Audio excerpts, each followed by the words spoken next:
الحمد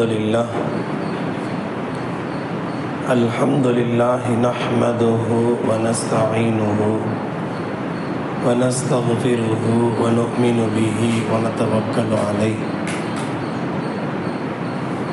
ونعوذ بالله من شرور أنفسنا ومن سيئات أعمالنا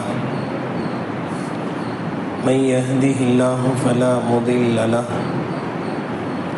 ومن يضلله فلا هادي له ونشهد أن لا إله إلا الله وحده لا شريك له ونشهد أن سيدنا ونبينا ومولانا محمدا عبده ورسوله أرسله بالحق بشيرا ونذيرا. أما بعد، فقد قال الله تبارك وتعالى في القرآن العظيم والفرقان المجيد: أعوذ بالله من الشيطان الرجيم. بسم الله الرحمن الرحيم. إن الله وملائكته يصلون على النبي يا أيها الذين آمنوا صلوا عليه وسلموا تسليما.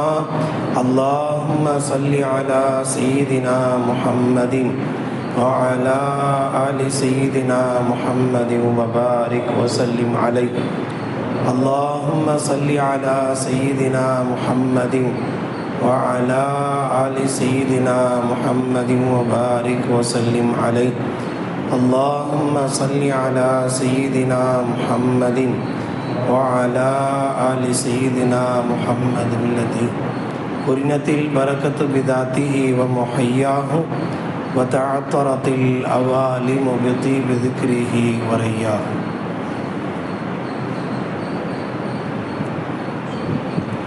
அல்லாஹ் ஜல்ல ஷானஹு தஆலா அவன் படைத்திருக்கிற ஒவ்வொரு படைப்பையும்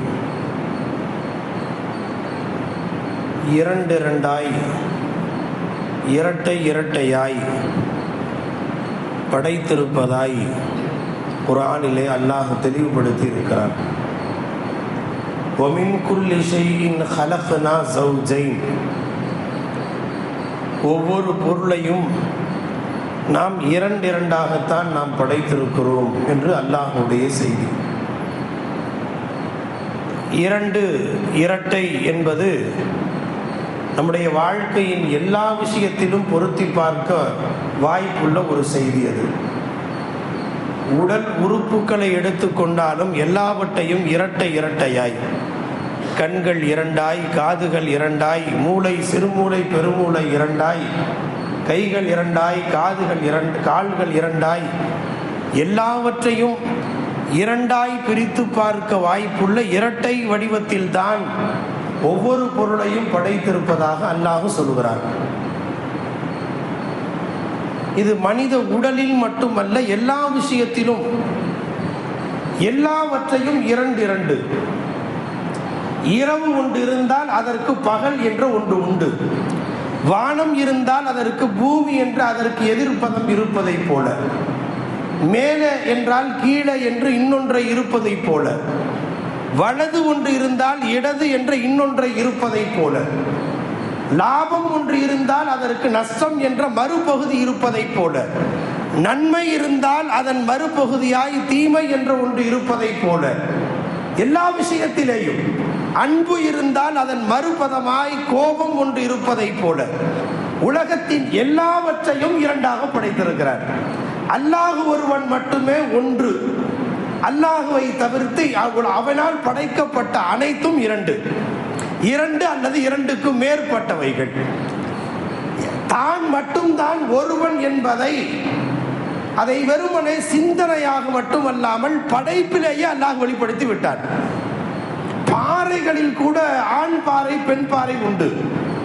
மனிதர்கள் மட்டுமல்ல, ஆண் பெண் என்ற இரண்டு என்பது மனிதத்துவத்தின் மட்டுமல்ல, பாறைகளில் கூட உடைத்தால் வெகு சீக்கிரம் உடைகிற பாறைகள் பெண் பாறைகள். வெகு சீக்கிரமாக உடையாத பாறைகள் ஆண் பாறைகள் என்று தொல்லியல் ஆராய்ச்சியாளர்கள் பாறைகளில் கூட இப்படி பாகுபாடு இருப்பதை உணர்த்துகிறார்கள். விவசாயிகளிடம் கேட்டு பாருங்கள், இதுல மரத்தில கூட இது ஆண் மரம் பெண் மரம் என்றெல்லாம் உண்டு. அதற்கு மகரந்த சேர்க்கையின் வழியாகத்தான் அதற்கு விளைச்சல் ஏற்படுவதை அக்ரிகல்ச்சர் நிபுணர்கள் நிரூபிக்கிறார்கள். ஆக உலகத்தில் தாவர வர்க்கத்தில் கூட இரண்டு உண்டு, ஒரே மாதிரியாக அல்ல. அல்லாஹு ஜல்ல ஷானஹு தஆலாவுடைய சிஸ்டம் ஒன்று இருக்கிறது. தான் மட்டும் தான் ஒருவன், இந்த உலகத்தில் அவனை தவிர்த்து உள்ள அனைத்தும் இரண்டு. மனித வாழ்க்கையில் அல்லாஹு ஜல்ல ஷானஹு தஆலா இந்த இரண்டு மகிழ்ச்சியான தருணங்கள் என்று ஒன்று இருப்பதை போல் துன்பத்திற்கான தருணங்கள் என்று ஒன்று உண்டு. உலகத்தில் யாரெல்லாம், அது எந்த மனிதராக இருந்தாலும், அது நபியோ அது ரசூலோ அது இறைநேச பெருந்தகையோ ஒரு சாதாரண மனிதனோ சாலிகானவரோ பாவப்பட்ட மனிதரோ யாராக இருந்தாலும் நீங்கள் யோசித்து பார்த்தால் அவன் தாயின் வயிற்றில் இருந்து வெளிவந்த காலம் முதல் முகத்திற்கு கஃன் வருகிற வரை இரண்டு விஷயங்கள் நடந்தே தீரும். ஒன்று அவனுடைய மகிழ்ச்சியான விஷயங்கள், மறுதரப்பில் அவனை துன்பப்படுத்துகிற விஷயங்கள். இந்த ரெண்டும் மாறி மாறித்தான் உலகத்தில் எல்லா மனிதர்கள் வாழ்க்கையிலும் நிகழ்ந்தும். இது அல்லாஹ்வுடைய சிஸ்டம். வேறு வார்த்தையில் அதற்கு மார்க்க அறிஞர்கள் அல்லாஹ்வுடைய சிஃபாத்தை ஜமாலியா ஜலாலியா என்று இரு பார்வையில் பிரித்து பேசுகிறார்கள். அவன்தான் உங்களை சிரிக்க வைக்கிறான், அவன்தான் உங்களை அழவும் வைக்கிறான் என்று குர்ஆனிலே அல்லாஹ் சொல்கிறான். சிரிக்க வைக்கிறான் என்று பொருள் என்ன? பொருள் சிரிப்பதற்கான சூழலை அல்லாஹ் ஏற்படுத்துவார். ஒரு குழந்தை பிறக்கும், அவர் வியாபாரத்தில் உயர்நிலையை பெறுவார், அல்லது அவருக்கு வேலை வாய்ப்பு அமையும், அல்லது அவருக்கான சூழல்கள் சாதகமாக அமையும், திருமணம் நடந்தேறும். இது போன்ற மகிழ்ச்சியான தருணங்கள் ஒரு முஃமினுடைய வாழ்க்கையில், ஒரு மனிதர் வாழ்க்கையில் நடக்கிற போது அவன் சிரிப்பான், மகிழ்ச்சியான சூழல் ஏற்படும். அவனே உங்களை அளவும் வைக்கிறான் என்று அல்லாஹ் சொல்கிறான் அல்லவா? அதற்கு என்ன பொருள்?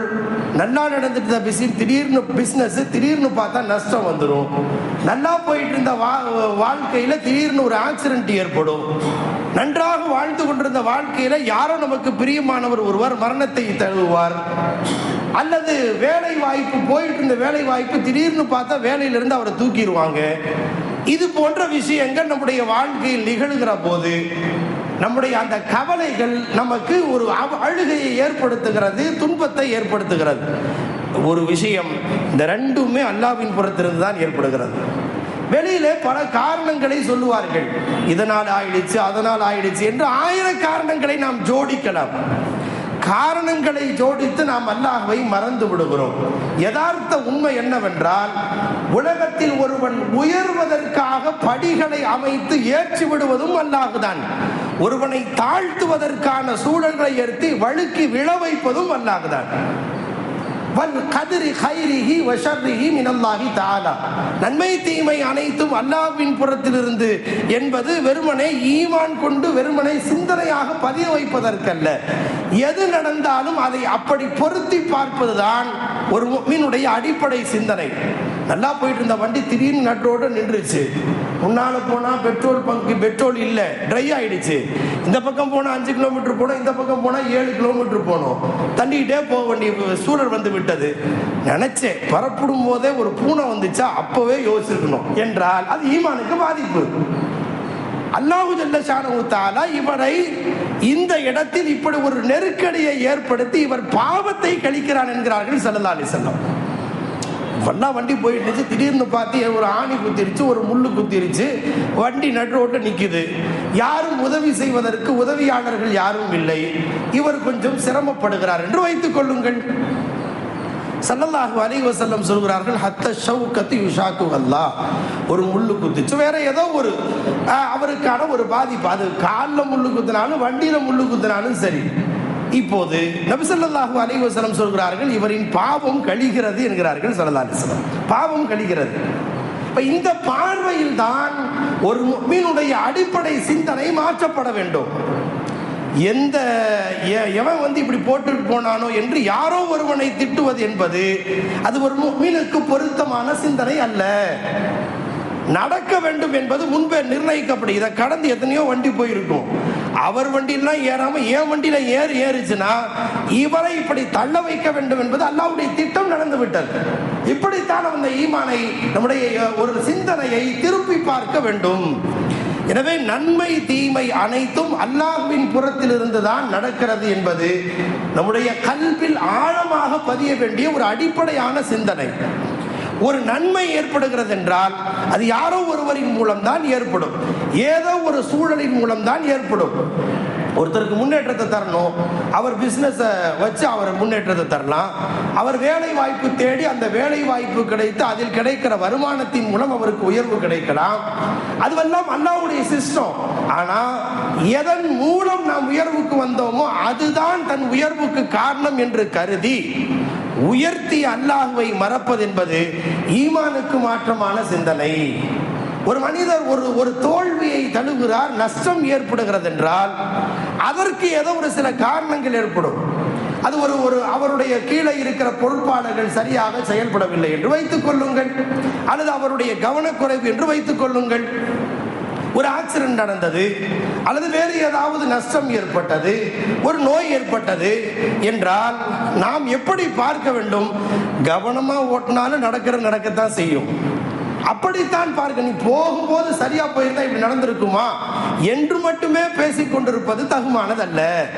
சரியா ஓட்டுறவன் சில சமயங்களில் நம்முடைய யதார்த்த வாழ்க்கையில பார்த்தா நாம சரியா போவோம், ராங் ரூட்ல இருந்து இவன் அடிப்பான். எத்தனையோ விஷயங்கள் விபத்துகளுக்கு இப்படியும் காரணமாக ஏற்படுவதல்லவா? அப்ப நாம் யோசிக்க வேண்டிய செய்தி, நன்மை தீமை அனைத்தும் அல்லாஹ்வின் புறத்தில் இருந்துதான் வருகிறது என்பதை ஒவ்வொரு வாழ்க்கையினுடைய ஒவ்வொரு நிகழ்விலும் பொருத்தி பார்க்க வேண்டும். அப்படி சிந்தனையை பொருத்தி பார்த்தால் நம்முடைய கல்வில், இதயத்தில் மன அமைதி ஏற்படும் என்பது குர்ஆன் சொல்லக்கூடிய செய்தி. அப்படி அல்லாமல் இவரால் ஏற்பட்டது, அவரால் ஏற்பட்டது, இதனால் ஏற்பட்டது என்பதாக நாம் வேறு நபர்களையும் வேறு ஒரு பொருளையும் குற்றம் சொல்லிக் கொண்டிருப்பது பொருத்தமானது அல்ல. எய்தவன் இருக்க அம்பை நோவானேன் என்று ஒரு தமிழில் பழமொழி ஒன்று சொல்லுவார்கள். ஒரு ஞானவான்கள் சொல்கிற ஒரு அழகான உதாரணம். ஒரு நாய் அது ரோட்டில் போய் கொண்டிருக்கிறது. யாரோ ஒருவன் கல்லை நோக்கி எரிகிறான். கல்லால் அந்த நாய் அடிபடுகிறது என்றால் அந்த கல்லை பார்த்து நாய் குறைக்காது இல்லையா? கல்லை பார்த்து நாய் குறைக்காது. எய்தவன் யார் என்பவனை பார்த்து, எரிந்தவன் யார் என்பவனை பார்த்து குறைக்கிறது. கல் தானாக நமக்கு எந்த தீங்கும் செய்யாது. கல்லை எவனோ ஒருத்தன் எரிஞ்சதுனால தான் எனக்கு இந்த கல் அடிபட்டிருக்கு என்று நாய்க்கு கூட அப்படி ஒரு சிந்தனை இருக்கிறது. கல் தானாக நமக்கு தீங்கு தராது. இது எப்படி ஒரு நாய்க்கு இந்த சிந்தனை வருகிறதோ அதுபோல் மனிதர்களாய் அல்லாஹ்வின் நம்பிக்கை கொண்டிருக்கிற இறை நம்பிக்கையாளர்களால் நமக்கும் ஒரு தீங்கு வருகிறது என்றால் அந்த கல் எரியப்படுகிறது என்று பொருள். அது யாரின் மூலம் வந்தது என்பதை அல்லாஹ்வின் பக்கம் திருப்ப வேண்டுமே தவிர, இவர்னால தான் நான் இப்படி கீழே வந்துட்டேன், இவர்னால தான் இப்படி நஷ்டமாயிட்டேன், இவர் பார்த்த பார்வையில தான் நான் இப்படி போயிட்டேன் என்று இன்னாரை குற்றம் சொல்லுவது என்பது அது நம்முடைய ஈமானை பாதிக்கும். ஸல்லல்லாஹு அலைஹி வஸல்லம் இதை இவ்வளவு விரிவாக சொன்னார்கள் என்றால், ஒரு முறை ஒரு போர் முடிந்த சமயம் அது. ஸல்லல்லாஹு அலைஹி வஸல்லம் மறுநாள் காலை எழுந்தவர்களை பார்த்து இப்படி ஒரு வார்த்தை சொன்னார்கள். இங்கே காலையில் எழுந்தவர்களில் சில பேர் முஃமினாய், சில பேர் காபிராக ஆகிவிடுகிறார்கள் என்று சொன்னார்கள். ஆச்சரியம்! காலை எழுந்த உடனே சில பேர் முஃமினாய், சில பேர் காபிராய், அது எப்படி என்று கேட்டார்கள். அல்லாஹ் இப்போது அறிவித்தான், நேற்று மழை பொழிந்தது அல்லவா, இந்த நட்சத்திரம் இங்க வந்ததனால தான் மழை பொழிந்தது என்று யாரெல்லாம் சொன்னார்களோ அவர்கள் காஃபிரும் பில் கௌகப் வ முஃமினும் பில் கௌகப், அவர் நட்சத்திரத்தை நம்பினார், அவர் என்னை புறக்கணித்த காஃபிராகிவிட்டார் என்று அல்லாஹ் அறிவித்ததாய் சொன்னார்கள். இல்லல்ல, அல்லாஹ்வுடைய நாட்டம், அல்லாஹ்வுடைய கருணையினால தான் இன்னைக்கு மழை பொழிந்தது என்று யாரெல்லாம் சொன்னார்களோ அவர்கள் முஃமினும் பி வ காஃபிரும் பில் கௌகப், அவர் நட்சத்திரத்தை அவர் மறுத்து விட்டார், என்னை அவர் ஈமான் கொண்டு விட்டார் என்று அருமைநாயகம் ஸல்லல்லாஹு அலைஹி வஸல்லம் அல்லாஹ் சொன்ன செய்தியை இந்த உம்மத்திற்கு சொன்னார்கள். இது ஒரு சின்ன உதாரணம், ஒரு சின்ன டைட்டில். இந்த தலைப்புக்கு கீழே யோசித்து பார்த்தால் மனித வாழ்க்கையில் ஒரு மழை பொழிவதற்கு மட்டுமல்ல, எதற்கு வேண்டுமானாலும் பொருத்தி பார்க்கலாம். இந்த பிசினஸ் தாங்க என்னை இவ்வளவு டாப்ல தூக்கி விட்டுச்சு, இது மட்டும் இல்லை நான் இந்த நிலைக்கு வந்திருக்க மாட்டேன்னு சொன்னா அது ஒரு வகையில் ஈமானுக்கு மாற்றமான வார்த்தை. அது அந்த சிந்தனை. அது இதன் மூலம் நம்மை உயர்த்தியது அல்லாஹ் என்று புரிந்தால் அது வேறு. இது மட்டும் இல்லைன்னா நான் இந்த நிலைக்கு வந்திருக்க மாட்டேங்க, இவர் மட்டும் இல்லைன்னா நான் அப்படி வந்திருக்க முடியாதுங்க, அவரு தாங்க தூக்கி விட்டார். கையை தூக்கி விடுவதல்ல, தூக்கி விடுவதற்கு இவர் காரணமாக ஆக்கப்பட்டார் என்பது உண்மை. அவரை மட்டுமல்ல, அவரை கடந்து நாம் யோசிப்பது என்பதுதான் ஒரு முஃமினுடைய அடிப்படையான ஈமானிய சிறப்புக்குரிய சிந்தனையாக இருக்க முடியும். ஒவ்வொரு எல்லையிலேயும் ஸல்லல்லாஹு அலைஹி வஸல்லம் தெளிவுபடுத்தி இருக்கிறார்கள். அப்போ சமீப காலங்களில் இவ்வளவு காலங்கள் கடந்த பிறகு, அறிவு சிந்தனை வளர்ந்த பிறகு, விஞ்ஞான சிந்தனை வளர்ந்த பிறகு, தொழில்நுட்பம் வளர்ச்சி கடந்து இன்றைக்கு ஆர்டிபிஷியல் இன்டெலிஜென்ஸ் என்ற அளவுக்கு செயற்கை நுண்ணறிவுகள் வளர்ந்த பிறகும் கூட நாம் நன்மை தீமையை யாரோ ஒருவரோடு தொடர்பு படுத்தி பார்ப்பதை நம் சிந்தனையில இருந்து இன்னும் எடுபட முடியவே இல்லையே.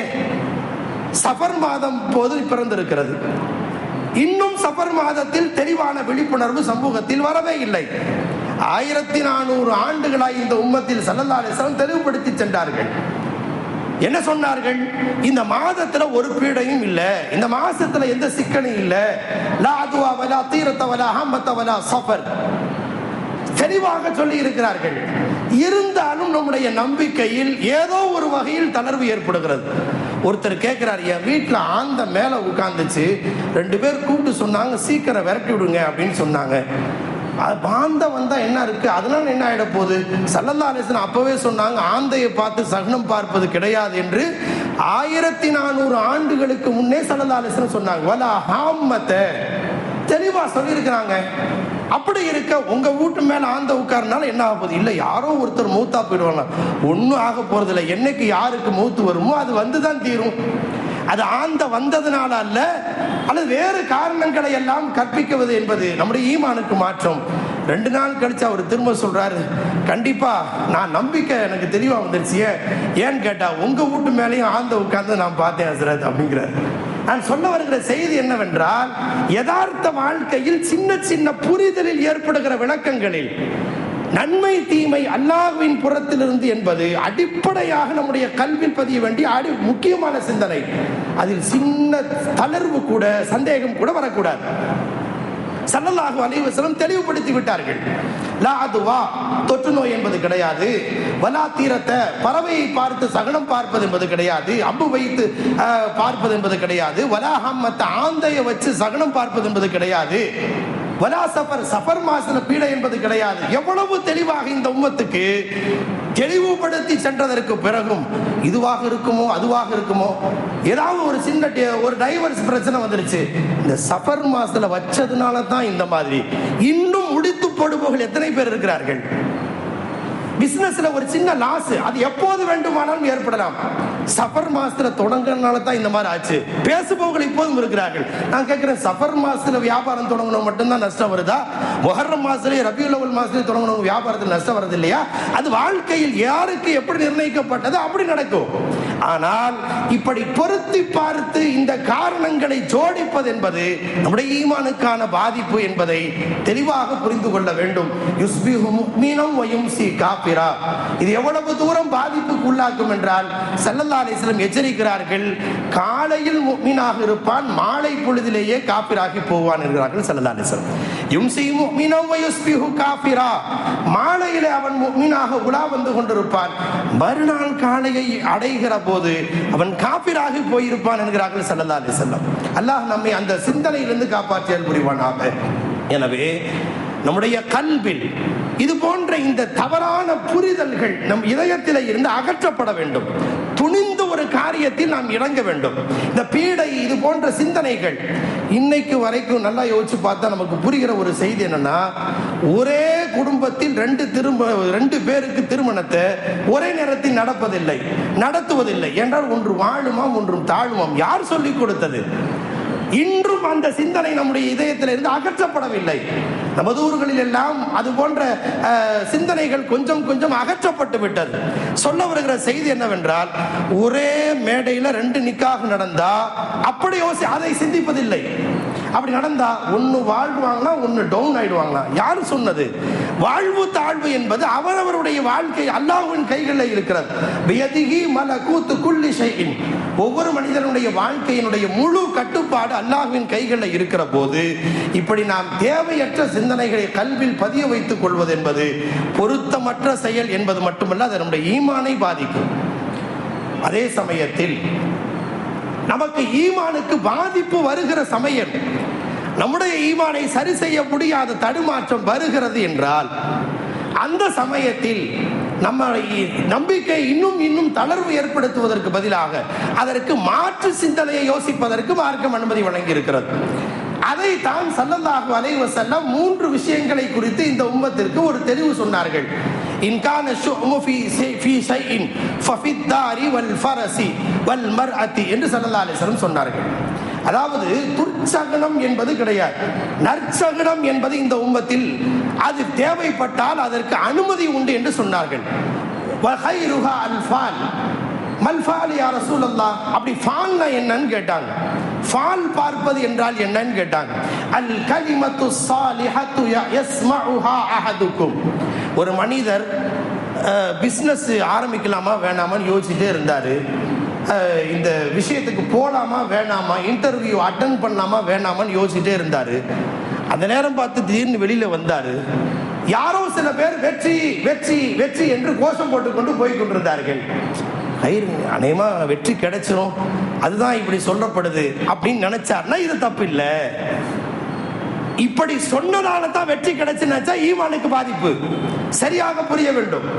அல் கலிமத்து ஸாலிஹத்து யஸ்மஉஹா அஹதுக்கும் என்றால், அவர் யதார்த்தமா வெளியில போகும்போது 4 பேர் வெற்றி வெற்றின்னு சொன்னேன், நம்ம காரியம் வெற்றியாக போதுங்கிறத ஏதோ ஒரு வகையில் அல்லாஹ் என் காதுல கேட்க வைக்கிறான் என்று ஒருவர் கருதினால் அது தவறல்ல, அது ஈமானுக்கு பாதிப்பல்ல. அவர் சொன்னதால தான் வெற்றி கிடைச்சிச்சுன்னு சொன்னா அது நம்முடைய ஈமானை பாதிப்படைய செய்துவிடும், குஃப்ர்ல கொண்டு போய் விட்டு விடலாம். அல்லாஹ் காப்பாற்றுவானாக. அதே போல ஒருத்தர் உடம்பு சரியில்லை, ஹாஸ்பிட்டலுக்கு போறார். யாரோ ஒருத்தர் ஆஃபியா ஆஃபியா அப்படின்னு கூப்பிட்டாரு. சரி, ஆஃபியத்து கிடைக்க போது போல, அதனால தான் யாரோ ஒருத்தர் என் காதுல விழுகுது என்று ஒருவர் கருதினால் அது தவறல்ல. இதைத்தான் ஸல்லல்லாஹு அலைஹி வஸல்லம் நற்சகனம் என்ற ஒரு வார்த்தையை இந்த உம்மத்துக்கு சொன்னாங்க. அதை வச்சுட்டு அவர் சொன்னதால தான் எனக்கு நோய் ஆஃபியத்தாச்சுன்னு சொன்னா அது தவறு. இவர் சொன்னதால தான் எனக்கு இந்த மாதிரி கிடைச்சிச்சு, நோயே குணமடைந்தது என்று சொன்னால் அது தவறு. அது நம்முடைய ஈமானை பாதிப்படைய செய்யும். அதுபோன்று நல்ல வார்த்தைகளை கேட்பது தவறல்ல. எந்த ஒரு விஷயத்தை முடிவு செய்வதாக இருந்தாலும் அதற்கு இஸ்திகாரா என்ற ஒரு வழிமுறையை மார்க்கம் கற்றுத் தந்திருக்கிறது. ஒரு திருமணத்தை முடிக்கலாமா வேண்டாமா, அது ஜோசியர்கிட்ட போறதல்ல, அது சகுனம் பார்ப்பவரிடத்திலே போய் கேட்பதல்ல, குறி கேட்பதல்ல, குறி போய் கேட்பதல்ல, நம் ரப்பிடத்தில் ஒரு நனவு கேட்பது. நான் இந்த வேலைக்கு போலான்னு இருக்கிறேன், ரப்பே இதுக்கு ஹைரா இருக்குமா, நல்லதா இருக்குமா, கெட்டதா இருக்குமா, எனக்கு சரியான வழியை காட்டு. தவறல்ல, அது அல்லாஹ்விடத்தில் கேட்பது. இஸ்திகாரா என்ற ஒரு முறையை நபிநாயகம் முஹம்மது ரசூலுல்லாஹி ஸல்லல்லாஹு அலைஹி வஸல்லம் காட்டி தந்திருக்கிறார்கள். அதே போல சில சாலிகான மனிதர்களிடம் அனுபவத்தின் அடிப்படையில் சில யூகத்தை சரி செய்து கொள்வதற்காக மஷ்வரா கேட்பது என்று ஒன்று இருக்கிறது. மஷ்வரா ஆலோசனை கேட்பது தவறல்ல. இந்த மாதிரி ஒரு ஊர்ல, இந்த வீட்டுல, இந்த குடும்பத்துல பெண் எடுக்கலாம் என்று நாங்கள் இருக்கிறோம், சரியா இருக்குமான்னு உங்க அபிப்பிராயம் என்ன என்று கேட்கிறார். அவருக்கு தோன்றியதை, அவர் இதயத்தில் தோன்றியதை, அவருடைய அனுபவத்தில் தக்வாவின் அடிப்படையில் சில செய்திகளை ஆலோசனையாக சொல்வது தவறல்ல. சில சமயங்களில் அந்த கணிப்பு சரியாகவும் அமையலாம், தவறாகவும் அமையலாம். ஹஜ்ரத் உமர் ரலியல்லாஹு அன்ஹு அவர்கள் இல்மே கியாஃபா என்கிற ஒரு கணிப்பு ஆற்றலை அல்லாஹ் அவர்களுக்கு வழங்கியிருந்தார். ஒருத்தர் ஆளை பார்த்த உடனே அவரு எப்படிப்பட்டவர்கிறதை கணிச்சிருவாங்க. The face is the index of mind ன்னு சொல்றாங்கல்ல, அகத்தின் அழகு முகத்தில் தெரியும் என்பதை போல ஒரு ஆளை பார்த்த உடனே கணிச்சிருவாங்க இவர் எப்படிப்பட்டவர் என்பதை. அல்லாஹ் அவர்களுக்கு அப்படி ஒரு ஆற்றலை அல்லாஹ் வழங்கி இருந்தார். ஒரு ஆள் வந்தார், நானும் என்னோட கூட சேர்ந்து இன்னொருத்தரும் பிசினஸ்ல பார்ட்னரா சேர்ந்து பிசினஸ் பண்ணோம். அதுல என் கூட இருந்த பார்ட்னர் என் பிசினஸ்ல என்னை ஏமாத்திட்டாரு அப்படின்னு சொன்னார். ஹஸ்ரத் உமர் ரலியல்லாஹு ஆள் அப்படியே கூர்ந்து பார்த்தாங்க. உச்சந்தலையிலிருந்து உள்ளங்கால் வரைக்கும் அப்படியே ஒரு பார்வை பார்த்தாங்க. இல்லையே, நீ ஏமாந்திருக்கிற வாய்ப்பே இல்லையே, அநேகமா நீ தான் இன்னொருத்தரை ஏமாத்தி இருக்கலாம் அப்படின்னு சொன்னாங்க. உடனே அவருக்கு ஷாக்கிங், அதிர்ச்சியான செய்தி. என்ன இப்படி சொல்றாங்க? உண்மையில் நான் ஏமாற்றப்பட்டிருக்கிறேன் ஜனாதிபதி அவர்களே, நான் ஏமாற்றப்பட்டிருக்கிறேன், என்ன பார்த்து எப்படி ஏமாத்துறேன்னு சொல்றீங்க அப்படின்றார். உடனே அமீர் ஜனாதிபதி உமர் ரலியல்லாஹு அன்ஹு திரும்ப சொன்னாங்க, நீ ரொம்ப உயரம் கம்மியா குள்ளமா இருக்கிற, உன் சைஸ்ல உள்ள ஆள் அப்படி ஏமாறதுக்கு வாய்ப்பு இல்லை அப்படின்னு சொன்னாங்க. உடனே அவர் சொன்னாரு, ஜனாதிபதி அவர்களே நீங்க சொல்றது சரிதான், என்னை ஏமாத்தினவர் என்னோட இன்னும் குள்ளமா இருப்பார் அப்படின்னு சொன்னார். இப்போது இது கணிப்பை, ஆளை பார்த்து சில கணிப்பின் அடிப்படையில் ஹஜ்ரத் உமர் ரலியல்லாஹு பல்வேறு சமயங்கள் இப்படி சொல்லி இருக்கிறார்கள். ஒரு சஹாபிகள் இவரை வேலைக்கு சேர்த்துக்கலாம்னு நினைக்கிறேன், நீங்க என்ன சொல்றீங்க அப்படின்னு கேட்பாங்க. உமர் ரலியல்லாஹு அன்ஹுக்கு அப்படி ஒரு ஆற்றலை அல்லாஹ் தந்திருந்தார். எனவே தான் ஸல்லல்லாஹு அலைஹி வஸல்லம் அவர்களிடத்தில் பல்வேறு சமயங்கள், யா ரசூலல்லாஹ் இந்த மது கண்ட்ரோல் ஃபுல்லாவே ஹராமா இருந்தா நல்லா இருக்கும், பர்தாவுடைய சட்டம் வந்தா நல்லா இருக்கும், இப்படி அவங்க சொல்ற செய்தி ஆயத்தா இறங்கியது. நிறைய செய்திகள் அப்படி இருக்கிறது. அப்போது அப்படி ஒரு கணிப்பை அல்லாஹ் தந்திருந்தார். உடனே சொல்லுவாங்க, ஆளை பார்த்த உடனே எனக்கு என்னமோ இவரு சரியில்லை. மற்ற சஹாபிகள் எல்லாம் ரெக்கமெண்டேஷன் பண்ணுவாங்க, ஆள் சரியான ஆளு, ரொம்ப பர்ஃபெக்டா இருப்பாரு. இல்ல இல்ல, என் பார்வையில சரியில்லை, சொன்ன மாதிரியே இருக்கும். அப்படி ஒரு கணிப்பு ஆற்றல், இது அவருடைய தக்வாவின் அடிப்படையில் அல்லாஹ் அவர்களுக்கு தந்திருந்த ஒரு தகுதியை அல்லாஹ் ஜல்ல ஷானஹு தஆலா அதை அவர்கள் பயன்படுத்தினாங்க. யாராவது சில பேரை கூட்டிட்டு வருவாங்க உமர் ரலியல்லாஹு இடத்துல, இவர் நல்லவருங்க, இவருக்கு வேண்டாம் பொறுப்பு கொடுக்கலாம் அப்படின்னு. உமர் ரலியல்லாஹு அன்ஹு இவரை எப்படி நல்லவர்னு சொல்ற அப்படின்னு கேட்பாங்க. இல்ல, பார்த்தா நல்லா தொழுகிறாரு, ஓதுறாரு, இபாதத்து, இவரை பார்த்தா ரொம்ப கரெக்டா தெரியுது, அதனால அல்ல. திரும்ப கேட்பாங்க உமர் ரலியல்லாஹு அன்ஹு, சரியா கேட்பாங்க, இவர் கூட என்னைக்காவது பிரயாணம் பண்ணிருக்கியா அப்படின்னு கேட்பாங்க. இல்ல. சரி, ரெண்டாவது அவருக்கு பக்கத்து வீட்டுக்காரரா நீ அப்படின்னு கேட்பாங்க. இல்ல. சரி, அவர் கூட ஏதாவது டிரான்சாக்சன், கொடுக்கல் வாங்கல் ஏதாவது நடந்திருக்கா, கடன் வாங்கி கொடுத்து வாங்கியிருக்கியா? இல்ல. அப்படின்னா இவர் நல்லவர் நீ சொல்றதுக்கு உனக்கு தகுதி இல்லை, வெளியில போன்றுவான். ஒரு மனிதரை இப்படி கணிப்பார்கள். ஒரு மனிதருடைய நிறை குறைகளை அறிந்து கொள்வதற்கு 3 விஷயங்கள். வியாபாரம் பண்ணியிருந்தா அவர் கூட கொடுக்கல் வாங்கல் வச்சிருந்தா அவர் யாருங்கிறத கணிச்சிடலாம். அவர் பக்கத்து வீட்டுக்காரர் இருந்தா அவருடைய எல்லா விஷயமே பயோடேட்டா, அப் டு டேட் எல்லாம் தெரிஞ்சு போயிடும். அவர் கூட பிரயாணம் செஞ்சா அவர் எப்படிப்பட்டவர் என்பதை ஊர்ஜிதம் செய்து கொள்ளலாம். இந்த 3 இல்லையா, போங்க, நீங்க இது சொல்றதுக்கு தகுதியே இல்லைன்றுவாங்க உமர் ரலியல்லாஹு அன்ஹு. இப்படி ஒரு கணிப்பை அல்லாஹ் தந்திருந்தார். கடைசியாக அபூ லுஅ்லு ஃபைரோஸ் ஒரு ஆள் வந்தான். அவன் தான் உமர் ரலியல்லாஹு அன்ஹு அவர்களை கொலை செய்தவன். அவன் யதார்த்தமாக சஹாபாக்கள் குழுமி இருந்த சபையில அவன் வந்தான். வந்தவன் ஹஜ்ரத் உமர் ரலியல்லாஹு இடத்தில் ஒரு சின்ன குருவால், இது சரியா இருக்கான்னு பாருங்கன்னு கொடுத்தான். கத்தியை வாங்கி பார்த்துட்டு திரும்ப கொடுத்த ஆளை பார்த்துட்டு சொன்னாங்க, இந்த ஆளு தான் என்னை கொலை செய்யறதுக்கு முன்னாடி முன்னோட்டமாக கத்தியை கொடுத்துட்டு போறான் அப்படின்னு சொன்னாங்க. சஹாபாக்கள், யார் அமீருல் முஃமினீன் அவர்களே, நீங்க அனுமதி கொடுத்து அவனை இப்பவே காலி பண்ணிடும் அப்படின்னு சொன்னாங்க. நான் சொன்ன கணிப்பின் அடிப்படையில் அவரை கொலை செய்வதற்கு மார்க்கத்தில் அனுமதி இல்லை. ஒரு கால் அவன் நம்மை கொலை செய்தால் அதற்கு நீங்கள் மார்க்கத்தின் அடிப்படையில் கிசாஸ், பழிக்கு பழி தீர்ப்பது என்பது மார்க்கத்தில் இருக்குது. நான் சொன்ன கணிப்பின் அடிப்படையில் செயல்படக்கூடாது சொன்னார்கள். அதே மாதிரியே அவன் உமர் ரலியல்லாஹு அன்ஹு தொழுகையில தக்பீர் கட்டி இருக்கிற போது முதல் சஃப்ல நின்று குத்தினான். அதே வாளை வச்சு, அதே சின்ன கத்தியை வச்சுதான். சொல்ல வருகிற செய்தி என்னவென்றால், இப்படி கணிப்பின் அடிப்படையில் சாலிகின்களுக்கு சில யூகத்தின் அடிப்படையில் சொல்லப்படுகிற கணிப்பு இருக்கிறது. அது சரியாகவும் இருக்கலாம், சில சமயங்களில் தவறாகவும் அமையலாம். அது போலவே நம்முடைய இஸ்திகாராவின் முறைகளில் ஒரு பிசினஸ் பண்ணலாமா, இந்த வீட்டுக்கு குடி போலாமா, இந்த வேலைக்கு போலாமா என்பதை அல்லாஹ்வின் சமூகத்தில் நலவு தீமை குறித்து கேட்பது. யா அல்லாஹ், இந்த வீட்டில் பொண்ணு எடுக்கலான் இருக்கிறேன், யா அல்லாஹ் இந்த வியாபாரத்தில் நான் இறங்கலான் இருக்கிறேன், யா அல்லாஹ் இந்த வீட்டுக்கு நான் குடி போகலான் இருக்கேன், இது சரியாக இருக்கும் என்னை பொறுத்து, இது கைராக இருந்தா அதற்கான வாசல்களை நீ திறந்துதா, எனக்கு இது தீங்காக அமையும் என்றால் நீயே பார்த்து தடுத்துரு. ஸல்லல்லாஹு அலைஹி வஸல்லம் கற்று தந்திருக்கிற ஒரு முறை அது.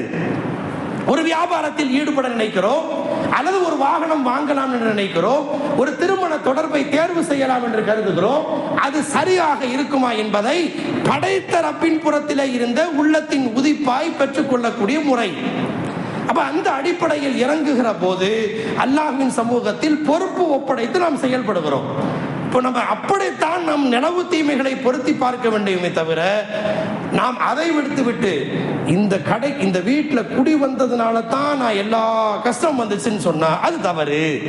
அப்படி ஒரு மனிதர் ஒரு வீட்டில் குடி புகுந்து வாழ்ந்து கொண்டிருக்கிறார். போன நாள்ல இருந்து ஏதோ செலவு வருது, அவருக்கு நோய் நொடி வருது, அல்லது வியாபாரத்தில் தொடர்ந்து அடி விழுகிறது. இப்போது இந்த வீட்டில் வந்ததுனால தான் முசீபத்து வந்ததுனால தான் என்று கருதினால் அவர் ஈமான் நாளுக்கு நாள் பலவீனப்பட்டு போக வாய்ப்பு இருக்கிறது. இப்போது மார்க்கம் என்ன சொல்கிறது என்றால், இது போன்ற சூழல வீட்டை காலி பண்ணி வேறு வீட்டுக்கு குடிபெயர்வதற்கு அனுமதி இருக்கிறது. ஏனென்றால் அது மீண்டும் மீண்டும் அவன் ஈமானுக்கு பாதிப்பை ஏற்படுத்துறான். அந்த வீடு சுயமாக அவருக்கு தீங்கு தராது. அதே வீட்டில் இன்னொருத்தர் குடி வருவார், அவருக்கு மேலே தூக்கி விடும். நம்முடைய பல்வேறு புலங்களில் நம்முடைய ஆசிரியர் பெருந்தகை அவரிடத்தில் ஒருத்தர் வந்தார். அவர் அதை ஒரு கடை துவங்குவது குறித்து சொன்னார். அந்த கடை அதாவது முகனையில இருக்கு, முச்சந்தியில இருக்கிறது. முச்சந்தியில வச்சா பிசினஸ் ஓடாதுன்னு சொல்றாங்க, ஆனா வியூ நல்லா இருக்கு, வைக்கலாமா வேண்டாமா என்று பலரும் என்னை குழப்புகிறார்கள் என்று சொன்னார்கள். உடனே பக்கத்தில் சொன்னாங்க, இந்த ஏரியாவில் இந்த கடையை பாரு, ஃபர்ஸ்ட் நலாஸ்னு ஒரு ஹோட்டல் ஓபன் பண்ணா, அவன் ஓபன் பண்ணி அவ்வளவு டேலண்டான சுவையான உணவு கொடுத்தான், ஒரு வருஷத்துல மூடிட்டான். நஷ்டத்துக்கு மேல் நஷ்டம் ஏற்பட்டுருச்சு. அதே கடையை இன்னொருத்தன் ஆரியாசன் வாங்கி நடத்துறான். இப்ப 3 ஃப்ளோர்ல பிசினஸ் நடந்துட்டு இருக்குது. எந்த இடத்தை அவன் இந்த தீங்கு தரக்கூடியதாய் இது இடத்துக்கே பொருத்தம் இல்லைன்னு பலரும் சொல்லி அவன் இடத்தில் திறந்து ஓபன் பண்ணிருக்கிறான். என்னவென்றால், ஒரு மனிதருக்கு ஒரு இடம் நஷ்டத்தை தந்ததென்றால் எல்லோருக்கும் நஷ்டத்தை தரும் என்பது அல்ல. இவருக்கு இந்த இடத்துல வச்சு அவருக்கு வியாபாரத்தை தர அல்லாஹ் நாடவில்லை என்று பொருள். அதுக்காக எல்லோருக்கும் அப்படி என்றல்ல. ஒரு மனிதருக்கு ஒரு வீட்டில் ஒரு தீங்கு ஏற்பட்டு விட்டதென்றால் காலம் முழுக்க அந்த வீட்டில் முசீபத்து தான், காலம் முழுக்க அது செட் ஆகாது என்றல்ல. ஒரு மனிதருக்கு அது பொருந்தவில்லை என்றால் இன்னொரு மனிதருக்கு அதை ஹைராக அல்லாஹ் ஆக்கித்தர போதுமானவர். இப்படித்தான் அது வீடோ கடையோ அது எல்லா விஷயத்திலும், திருமண விஷயங்கள் எல்லாவற்றிலும் பொருத்தி பார்க்க வாய்ப்பு இருக்கிறது. இதைத்தான் நபி நாயகம் ஸல்லல்லாஹு அலைஹி வஸல்லம் அப்படி ஒரு கால் நம்முடைய ஈமானுக்கு பாதிப்பை ஏற்படுத்தும் என்றால், அந்த சிந்தனை வழுக்கும் என்றால் வீடுகளை மாற்றிக்கொள்வதற்கோ கடையை மாற்றிக்கொள்வதற்கு அனுமதி இருக்கிறது. ஆனால் இதனால தான் என்ற அந்த இடத்தையோ வீட்டையோ பொருளையோ மனிதர்களையோ குற்றப்படுத்தி பார்ப்பது அது நம்முடைய ஈமானுக்கு பொருத்தமானதல்ல என்பதை தெளிவுபடுத்தி இருக்கிறார்கள். ஒன்று மட்டும் உண்மை, நலவும் தீங்கும் அல்லாஹ்வின் புறத்திலிருந்துதான் வருகிறது என்ற விஷயத்தில் அழுத்தமான நம்பிக்கை இருக்கிற வரை நம்முடைய கல்வில் எந்த விதமான பாதிப்பும் ஏற்பட போவதில்லை. அது இன்னாரால் இவரால் இதனால் என்று நாம் ஏதோ ஒன்றை குற்றப்படுத்தி அதை காரணப்படுத்தி அதை குறித்தே சிந்திக்க யோசித்தால் நிம்மதியற்ற வாழ்க்கையை தான் ஒரு முஃமின் அடைய நேரிடும். அல்லாஹ் நம்மை அந்த சூழ்நிலையிலிருந்து காப்பாற்ற புரிவானாக. வ ஆகிரு தஅவானா அல்ஹம்துலில்லாஹி ரப்பில் ஆலமீன்.